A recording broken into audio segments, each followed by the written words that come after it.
Shalom, selamat hari Minggu. Para suster, saudara dan saudari yang terkasih, pada hari ini kita memasuki Minggu Prapaskah yang ketiga. Tekanan utama permenungan kita sesuai dengan bacaan hari ini adalah seruan untuk sungguh-sungguh melakukan pertobatan. Saudara dan saudari yang terkasih, seringkali kita melihat kesalahan ataupun kekurangan orang lain lebih cepat daripada kemampuan kita melihat kekurangan atau kesalahan diri sendiri. Sama halnya ketika bacaan pada Rabu Abu, ketika Yesus mengkritik para pendengarnya bahwa kemampuan kita melihat debu di mata orang lebih jernih daripada melihat balok di mata sendiri. Antara debu dengan balok itu jauh sekali perbedaannya. Tetapi bisa itu tidak kita lihat. Itu satu kelemahan dasar yang mesti kita pahami sebagai manusia biasa. Bacaan-bacaan hari ini terlebih Injil mengisahkan kisah yang menarik dan juga menakutkan. Ketika seorang melaporkan kepada Yesus tentang peristiwa tragis yang terjadi di Galilea ketika Pilatus membunuh orang-orang yang menurut mereka tidak bersalah dan darah mereka dicampur dengan kurban persembahan. Tentu secara politis penguasa memiliki wewenang terhadap tindak kejahatan warganya. Menurut ahli kitab suci, yang dihukum Pilatus itu adalah orang-orang yang memberontak. Sama halnya misalnya ketika sekarang Indonesia berjuang mempertahankan NKRI wilayah Papua, siapa yang memberontak ya ditembak, mati, dan berapa banyak korban kita tidak tahu sampai sekarang. Nah, saudara dan saudari yang terkasih, terlepas dari itu, apakah mereka sungguh-sungguh dibunuh atau dihukum karena pemberontakan, tapi Yesus hanya mau menunjukkan keangkuhan para pendengar atau yang melaporkan atau yang memikirkan peristiwa itu di luar dari dirinya. Dan apa yang dijawab oleh Yesus sungguh berbeda dengan apa yang mereka pikirkan. Sebenarnya juga ada jebakan dari pertanyaan ini kepada Yesus. Kalau Yesus membela penguasa, berarti Yesus tidak mempertahankan atau membela kaum sebangsanya. Kalau Yesus membela orang-orang Galilea yang dihukum itu, dia menjadi ancaman bagi penguasa. Jadi itu sebenarnya jebakan laporan itu kepada Yesus dan menunggu apa nanti kata Yesus tentang itu. Tetapi Yesus justru menyerukan pertobatan dari para pendengar supaya tidak mengalami nasib yang sama. Tadi saya baca-baca di internet tentang berapa banyak korban kecelakaan di Indonesia per tahun. Tetapi saya sangat terkejut rupanya dikatakan demikian. Setiap 1 jam 3 orang meninggal laka lantas di Indonesia. Setiap 1 jam rata 3 orang meninggal. Ada 3 indikator kenapa itu terjadi. 60% adalah faktor manusianya. Kemampuan berkendara, kesombongan, keangkuhan, ketidakhati-hatian, ketidakdisiplinan, ugal-ugalan dan lain sebagainya. 60% faktor kita manusia, bisa juga karena orang lain yang ceroboh kita jadi kena. 60% faktor manusia sebagai penyebab terjadinya kecelakaan. Kemudian 10% itu faktor kendaraan karena tidak dirawat, tidak diservis atau lama-lama ditunda, tidak ganti oli, tidak lihat rem dan lain sebagainya. 10% faktor kendaraan. 30% itu faktor lingkungan, bisa karena jalan yang rusak, berlubang, atau faktor cuaca, atau musibah atau bencana alam, tertimpa kayu tiba-tiba jatuh dari atas atau longsor. 60% faktor itu dilatar oleh manusia, kita, sebagai penyebab terjadinya kecelakaan. Nah, ketika itu terjadi tentu kita akan mengatakan, itulah karena tidak hati-hati. Begitu cepat kita akan memvonis. Itulah karena ugal-ugalan.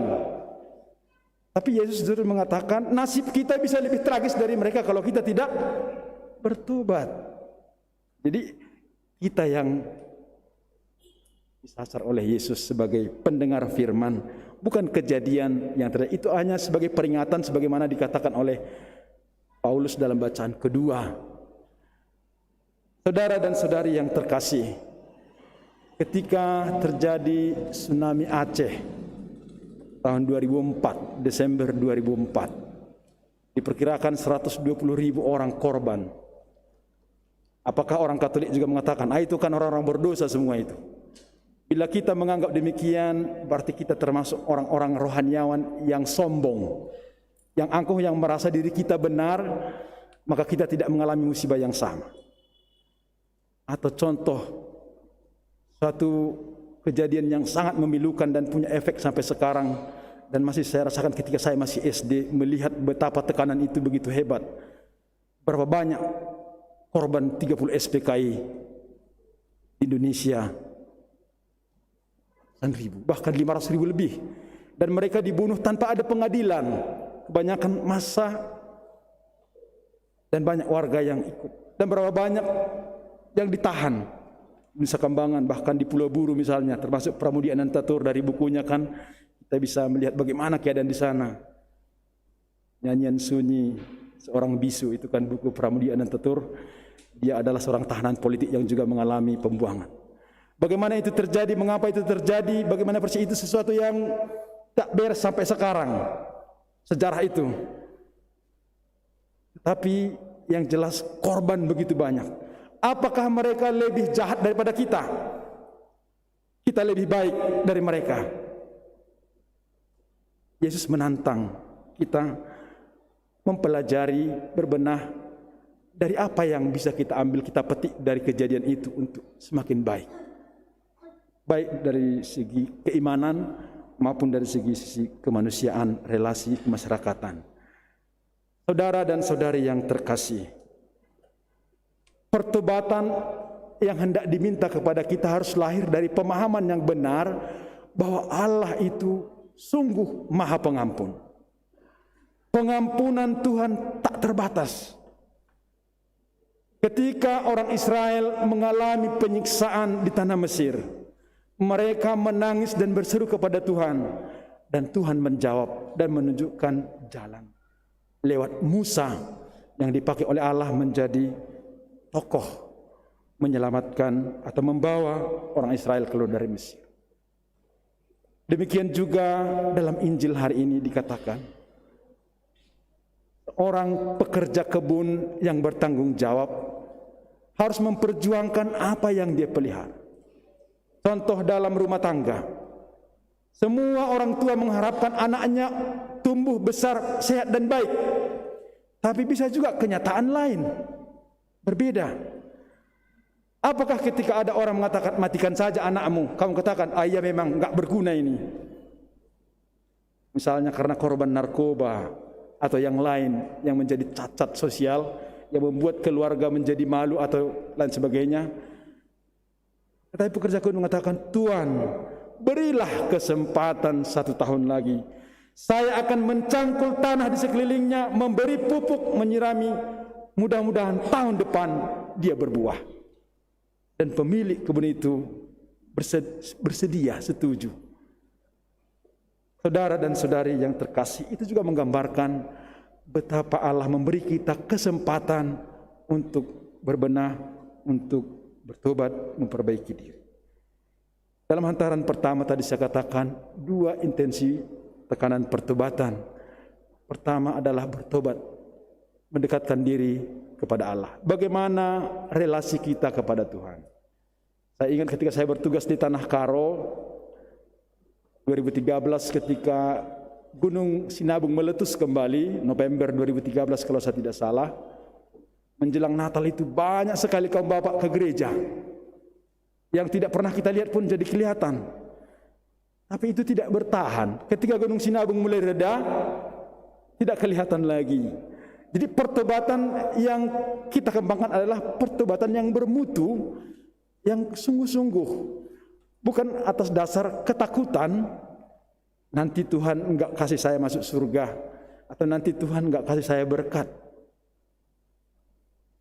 Tapi pertobatan atas dasar pemahaman, pengertian, pengakuan bahwa yang kulakukan selama ini tidak benar atau tidak sesuai dengan kehendak Tuhan. Dan tentu itu tidak gampang dan sesuatu yang perlu diperjuangkan. Kemudian yang kedua adalah bagaimana relasi kita dengan sesama. Kita tahu bahwa konteks yang dilaporkan oleh orang yang melapor kepada Yesus tentang kejadian di Galilea, Yesus menambahkan juga tentang kejadian yang dialami oleh orang-orang Yerusalem yang ditimpa oleh Menara Siloam.